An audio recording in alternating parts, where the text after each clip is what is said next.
we do in fact have sound. Alright. We're headed in the right direction. We've got sound, we've got most of the stream back, we've got the stream looking good here.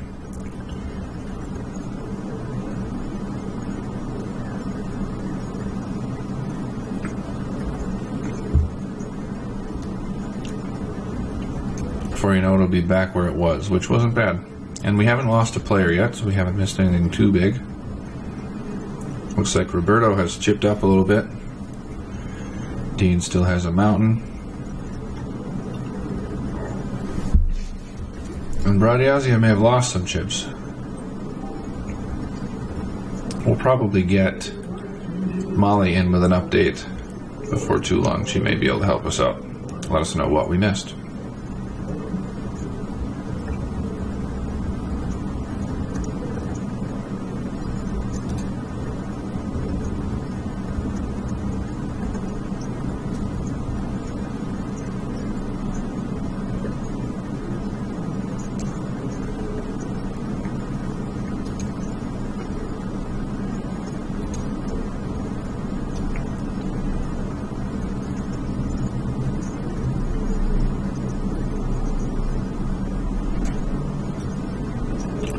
There we go.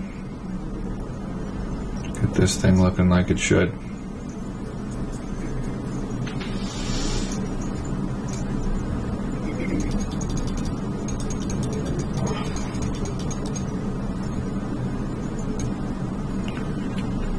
Alright, that's not so bad. Let me know if I'm missing anything, folks. I am watching on occasionally the chat on the Twitch channel on Blind Straddle, so if you have questions about what's happening, I'm not in the room with the players, but Molly Mossy is. And Minnesota Molly will come in and do commentary for us, and we can ask her questions as well. She will definitely be in on break with another interview with one of the players from the final table.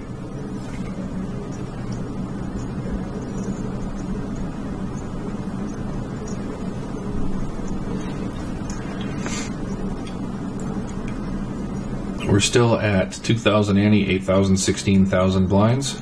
Another 20 minutes of that. And we're still at 6 players, and who knows how long we might be at 6 players. It looks like David Stefanski has chipped up a little bit, and Brad Yazia has chipped down a little bit.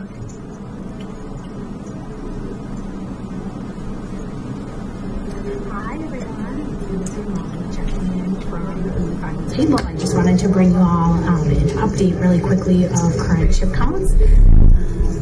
We were down up for a little bit, and now we are in fact back up and running, and things are good. I just wanted to kind of let you know where we're at. Right now, Andrew in one seat under Dean has 2.650, so he has 2,650,000. And Tony Roberto is at 660,000. Bradley is leaky. I'm not sure if I'm pronouncing that right, but sorry, Bradley. He's at 600,000 chips. David Stefanski has gained a few in the time that we were down. He's at about 490 now, so he is definitely in contention, and we're definitely one of the players, in my opinion, the one to watch at this table. And Brandon Schambach is at 350, and Andy Kaplan is at 505. So there you have it. Those are the most current and updated chip counts. I will definitely be checking back in on break. We're going to have an interview with Tim Riley. Most of you saw yesterday in the blog that Tim had a little bit of a rough go, just busting shortly before the money after a pretty big cooler. So we'll definitely talk to him about that and get his opinion on some of the players at the table, with which he's actually really good friends with. So stay tuned. Thanks, everyone.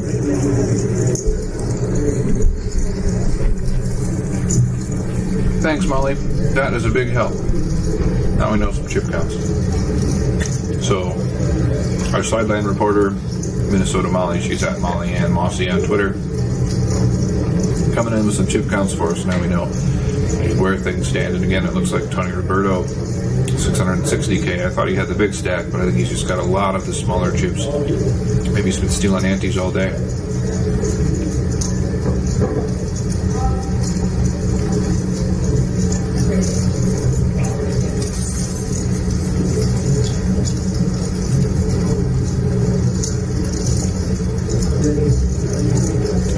Ziki instead of Yazia. I couldn't read the form that was filled out.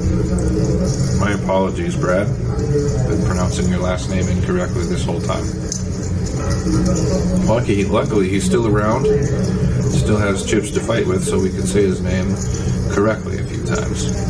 At least a few. Like we see a flop, the button, David Stefanski.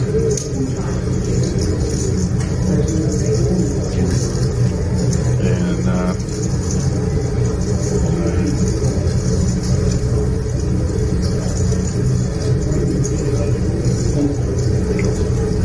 I still can't tell who else has cards. Is it the small blind and Brandon Shambach? Looks like it is. First hand that he's played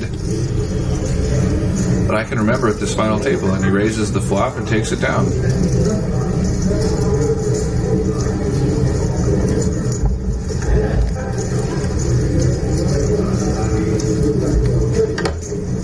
Has been very tight.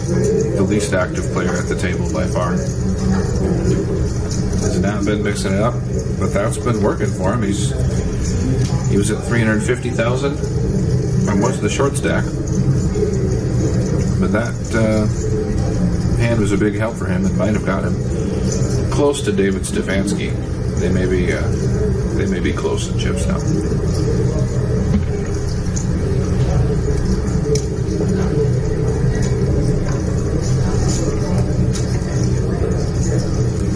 And now Shambach has raised his button. He's come alive all of a sudden.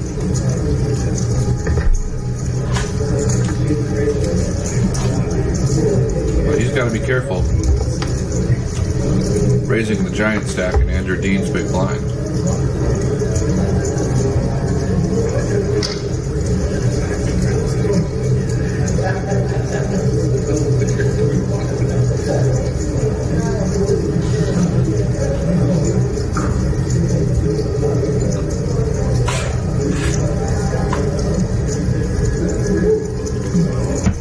Dean checks and Shambach is gonna bet. Fairly dry board like that. Queen deuce six. Two spades, but queen deuce six is not a board that hits a lot of people, so you're always gonna continuation bet that.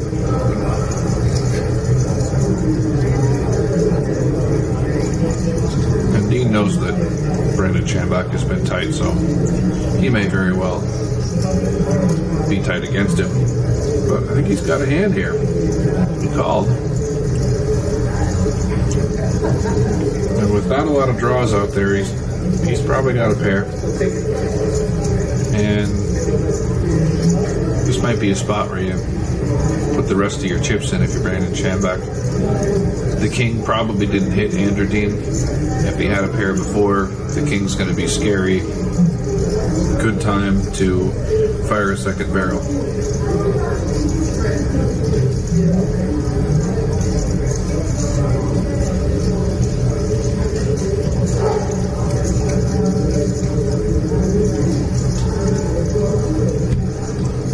Not very many hands in Andrew Dean's range that he could call that flop with, and also call a turn bet from a tight player when the king falls. You had a hand like a medium queen jack, queen 10, queen 9. Seeing the second barrel from a player who's been the tightest player at the table, you have to be afraid that he's got aces, kings, queens, ace, king, or king, queen. And he did. Had to fold it. Thought for a while, though. I think that he may very well have had a queen. And it looks like Shambach showed an ace.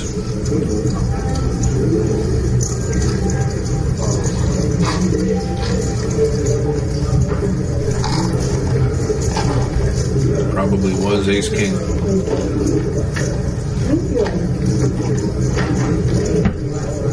I think most other aces check behind on the turn there. Take the free card. Even ace queen may check behind there. Keep the pot a reasonable size.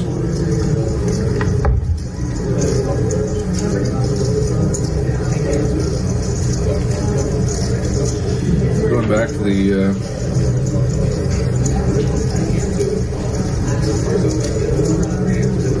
chat.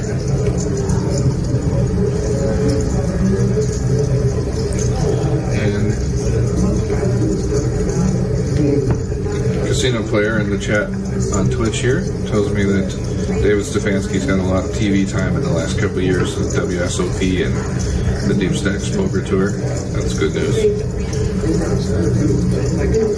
And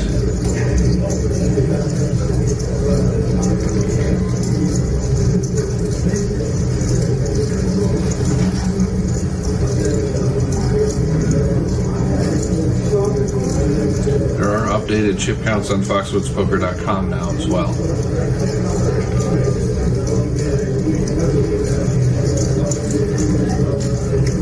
Looks like we're going to see a flop.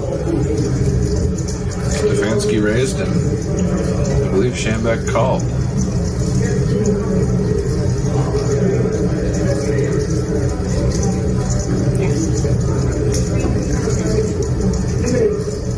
And a 3-bet from Roberto.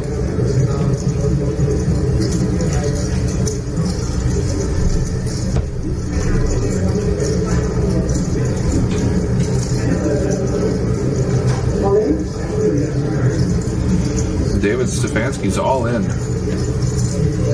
It's probably for around 500,000. Between 4 and 500,000.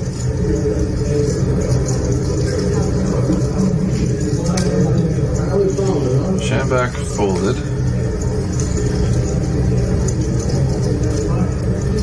See if Roberto does have. He does have a 3-bet folding range there. So he 3-bet his big blind and folded to the all-in.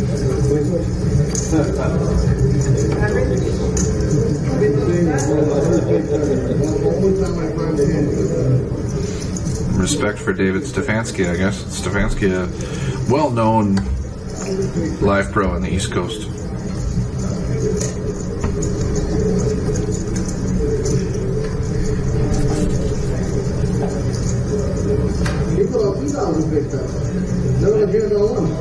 That's the naming.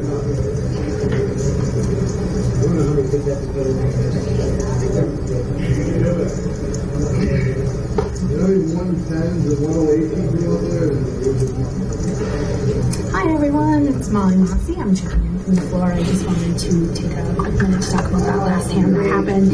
I know that Chris was commentating it and kind of telling you what happened, but basically it was raised to 30,000 by Dave Stefanski in the cutoff, and Brandon Schambeck actually just called 30,000, which opened it up for a raise by Roberto.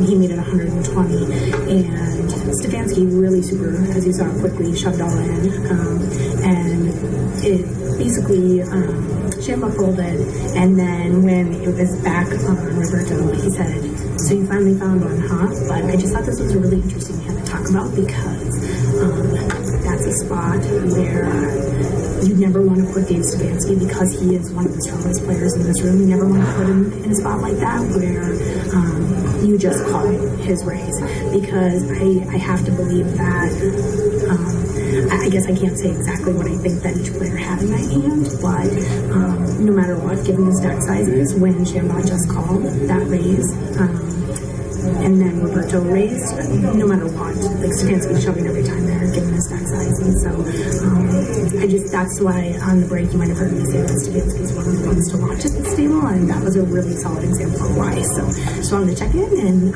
let you know how that all went down, and I'm going to turn it back to Fox. Thanks for that update, Molly.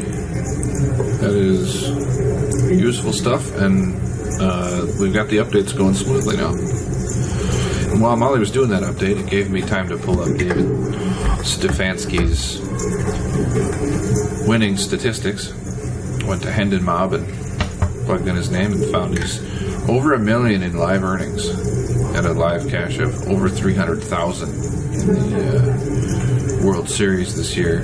He took 16th in the $10,000 limit hold'em main event. Event number 68. Oh no, that's 10,000. Oh, that's the main event. He took 16th in the main event this last year.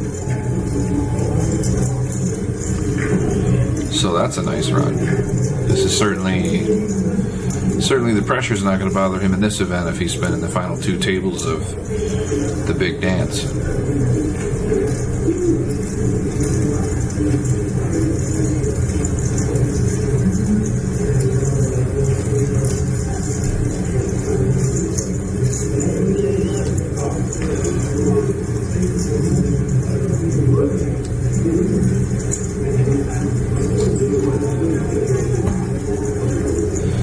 not seen anything from Brandon Shambach until about 10 minutes ago. He's played a few hands. My guess is that he just was not in a spot to play a hand. I've been at final tables like that myself. If you get a hand you think you like ace-10, and okay, finally I get to open a hand, and then somebody raises before you. Or it's folded around to you in the cutoff, and you think, alright, I just need a little bit of a hand, and you look down and have 9-3 offsuit again. And that can happen for a long time, and it looks like it's happened to Brandon Shambach for a couple hours, but now he's had a few hands to play and been a little more active. Still played less hands than anyone else at the table, though Jamie Kaplan's been reasonably tight as well, and I'd say Brad Yazicki's probably also in that tighter group. Dean has been loose because he's got a mountain of chips and he's attacking the table makes sense. And Roberto's been loose and aggressive. He's run into some bad spots, but he's definitely keeping the pressure on. And Stefanski doesn't look like he's afraid of anything here. Stefanski is, regardless of his stack size, willing to attack any of his opponents.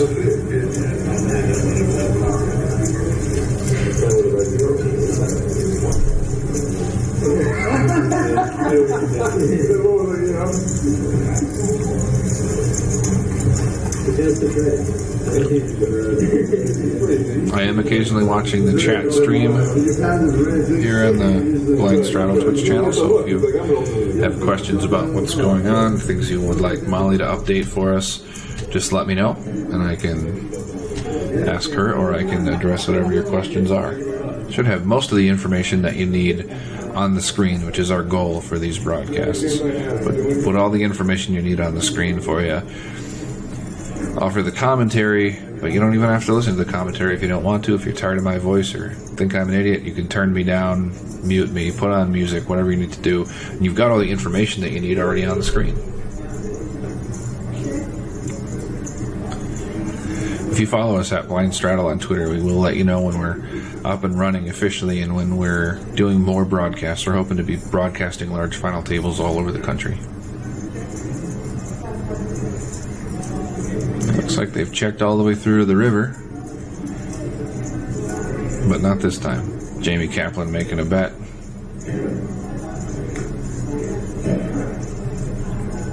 And Roberto folds. So Kaplan chips up a little bit.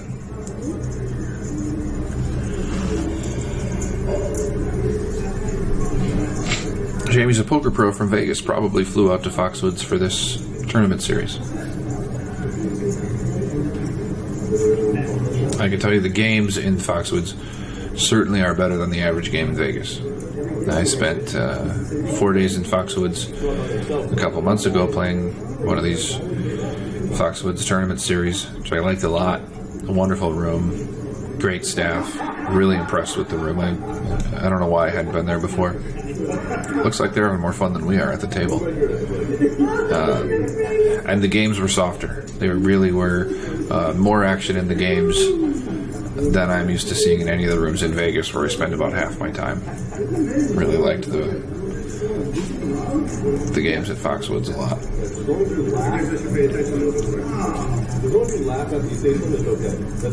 Delivery is everything. I can get away with anything.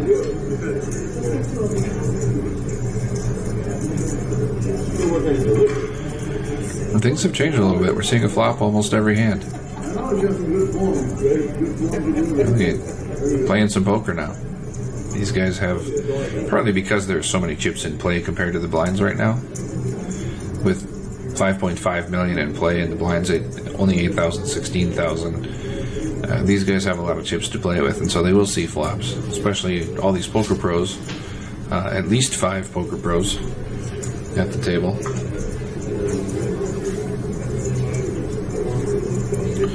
And I'll go check and see if, in fact, all 6 of these people are poker pros. I think that's very possible. It is very possible that all of these guys... Brad Yazicki didn't write down an occupation on the form that we have our players fill out before the broadcast.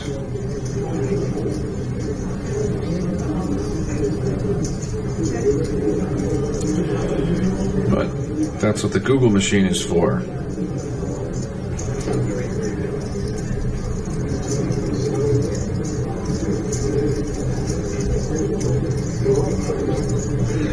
If Brad Yazicki's not a poker pro, then he's close. He has 170,000 in live earnings at tournaments, including a 15 minutes to reintroduce this event, and color up the green chips. Tournament dealers, color up the green chips only, please. And he had a 4th place in a Poker Night in America main event just a little over 2 weeks ago. Brad Yazicki. The Poker Night in America Maryland Live event in Hanover. He took 4th place for $28,000. So, pretty good month for Brad Yazicki. He's already made $50,000 for the month. It's been a while since I made $50,000 in a month. I would certainly like to make that happen again. I think we all would.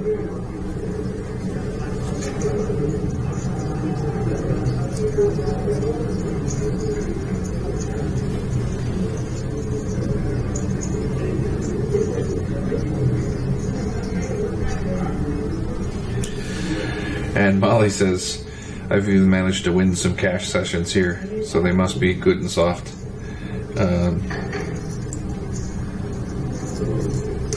Molly's being self-deprecating. She's actually a very good player. I did commentary on a live final table where Molly took 3rd place for about $30,000. Maybe close to $40,000. Don't let her fool you. She does commentary and reporting, but she can play.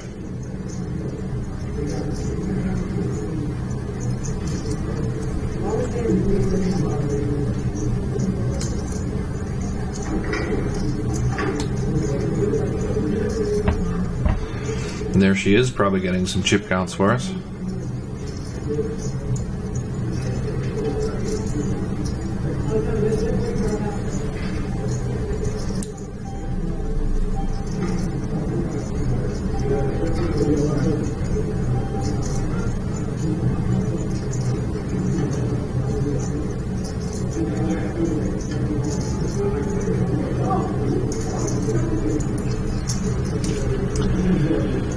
Raise here from Brad Yazicki.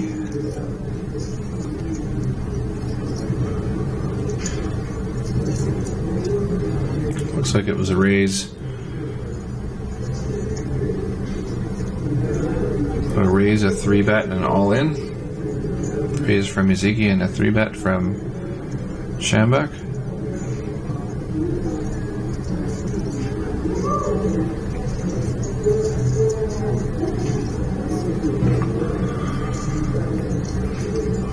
Well, he's thinking hard about it, but he's thinking hard with his cards in his left hand, which usually indicates a fold.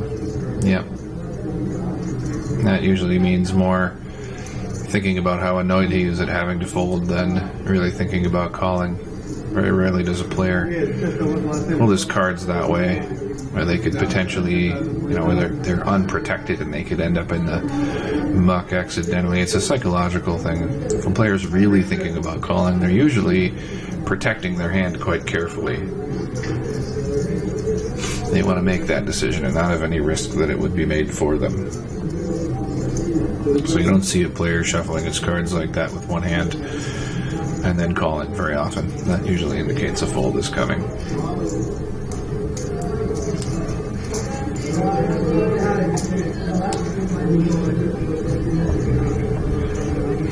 Now, if you wonder how that information is useful, the primary way that it's useful is that it's not always when they're facing a bet. It can be when they haven't been faced with a bet yet. It can give you a chance to bluff a player when you see that that's how they hold their cards when they're going to fold. So, watching a player who is going to fold, or watching a player and then seeing that they fold, can change everything, because you can see, when this player is going to fold, he does this with his cards, or does this in his seat, or does this with his hands. And then when you see that behavior later, you can bluff them off the hand very frequently.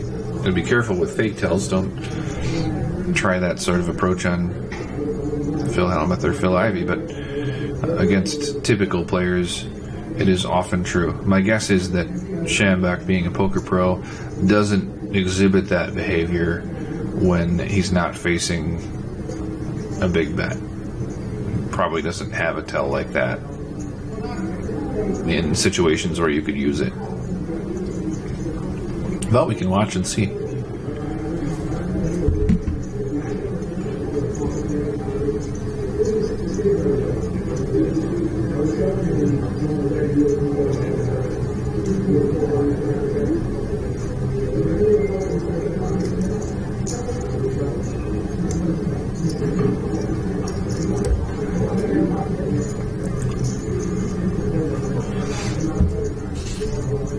Thanks for the tweet, Casino Player.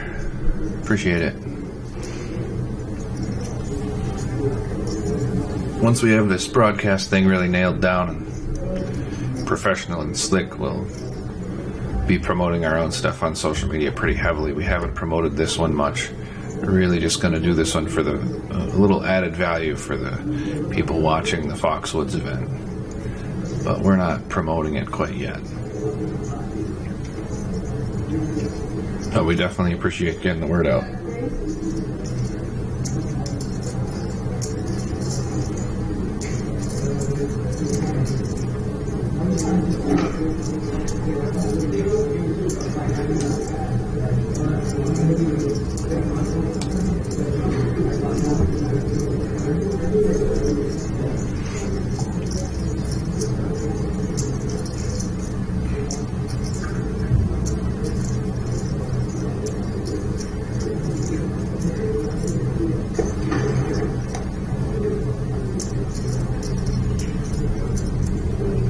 We have a few players on the rail there.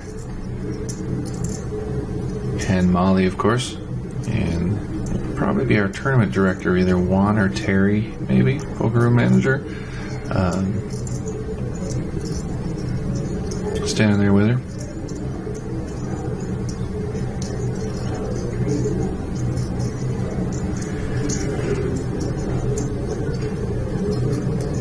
And it looks like we're going to see another flop.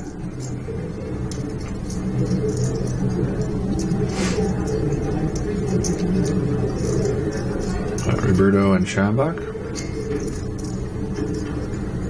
They both check the flop. That's been fairly common. We've seen lots of flops and then check flops. That is particularly common with the ace rag rainbow boards. A lot of good players will check those kinds of boards through. You're often either way ahead or way behind on a board like that, so you can take a round off. And we get a check call from Schambach on the turn. Roberto bet it and Schambach called. And Schambach checks the river. Roberto really probably doesn't want to bet here without a hand, knowing Schambach is only going to call if he's got an ace or better. Better is unlikely in this case. So I think that may be a value bet from Roberto.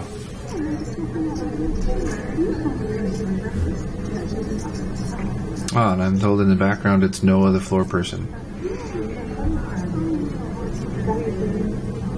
Schambach thinking hard about it. He must know that that's very likely to be a value bet, that Roberto can't be expecting a fold very often. And Roberto shows what looks like an ace.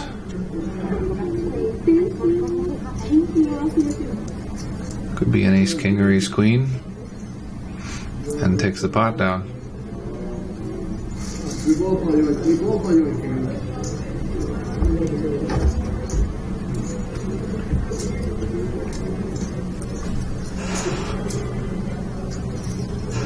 So a good value bet from Roberto, and in fact that was a situation where you just aren't going to be bluffing very often. I imagine Schambach had an ace that he just couldn't fold it. It's tough to let go of an ace in that spot. The pot's not very big. It's not like your opponent has indicated that he has a monster, and that check on the flop may have gotten Roberto paid the next two streets.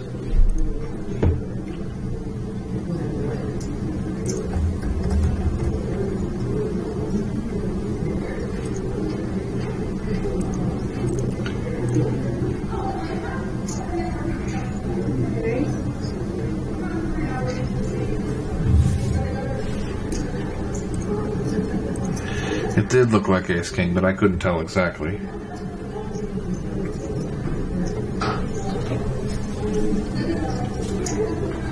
And we're hoping to have a higher resolution stream next time as well. That has more to do with the computer that we're using to broadcast than it does with the cameras. These cameras could be broadcasting in higher definition than they are now.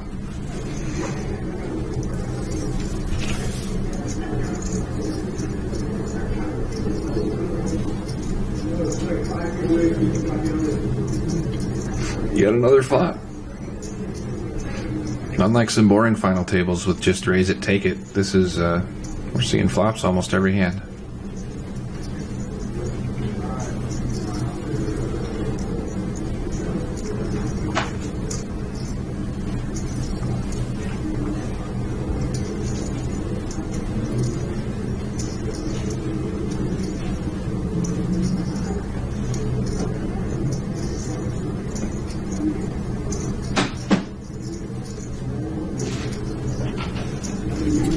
No, the Goku, the camera is, the resolution is turned down somewhat on the feed, is the problem. So these cameras could be better than they are.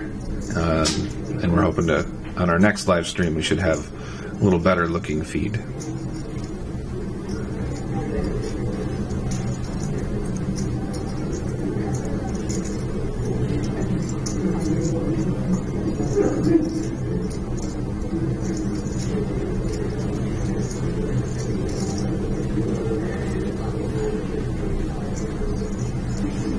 A lot of queens on that board. And Roberto betting again.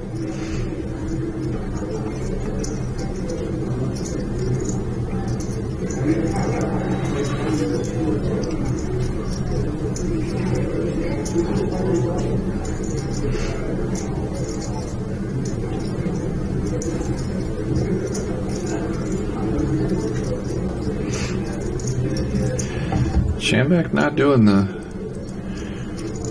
the one hand shuffle his cards with his left hand thing here. Looks more serious about this.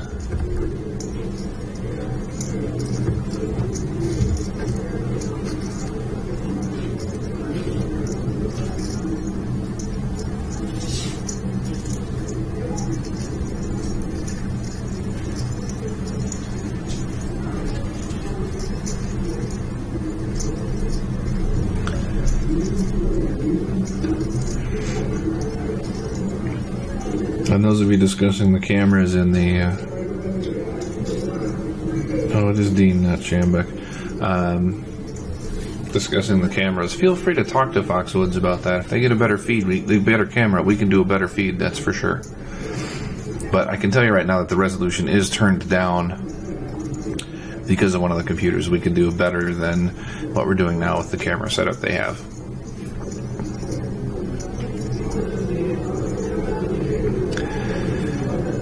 And one of the reasons we do these kind of beta tests is to see what it is we need with this setup. And the thing that I'm learning is we need two people doing commentary, because I'm trying to watch, run the broadcast and do the commentary and watch the Twitch feed. About 90 seconds left to break.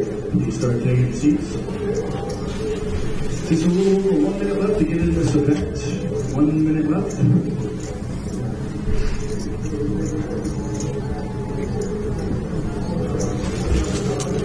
I do have a production assistant now, though. That'll help.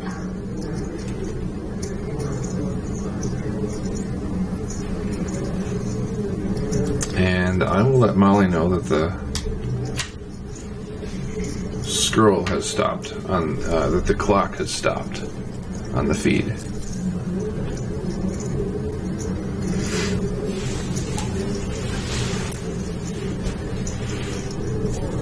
Production, can you let Molly know that the clock has stopped on the feed?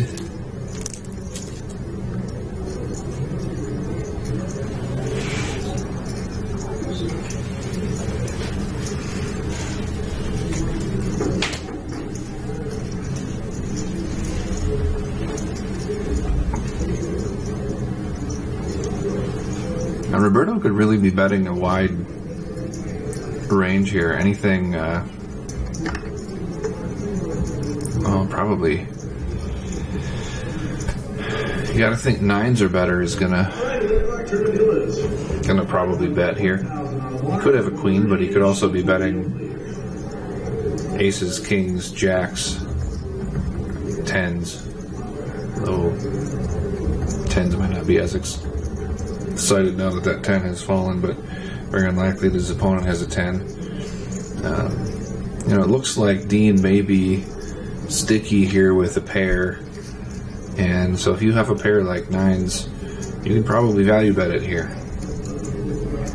Up until the 10 falls, then you may want to check behind. You may not get called by a hand that you could beat as often as you get called by a hand that beats you once the 10 falls there. But certainly with a hand like jacks, kings, or aces, you would be betting for value again.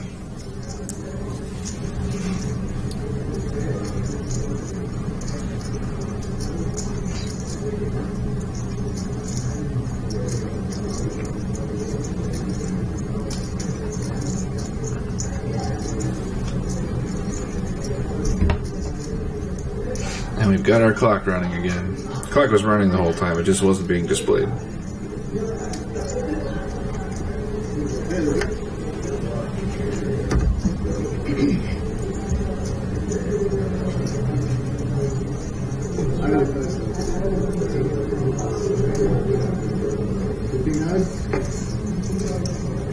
Hi everyone, it's Molly checking in from the floor. Now that big hand has just concluded, I just wanted to let you know that we did have the floor talk to the dealers, and what we're going to try to do is, even in the case when there's not necessarily an all-in and a call, if a player does show their hand at the end, we're going to try to pull in the cards and zoom in on them so you can see what they have a little better.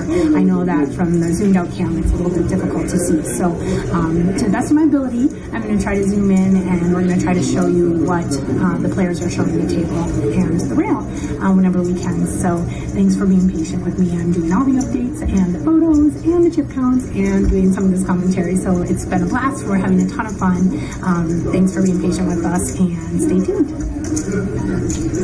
Thanks, Molly. That was a really helpful update. So that's good news that we'll be seeing the cards now when a player shows their hand. I noticed there have been a number of times when a player shows their hand. Shambuk showed a hand earlier that I really wanted to see, and we haven't known what it is, and now the dealers will be pulling it into that square in the center where you can see things a little more clearly. The camera zoomed in, and we'll be able to see what it was that players folded or showed down. That's excellent. That will make our life easier.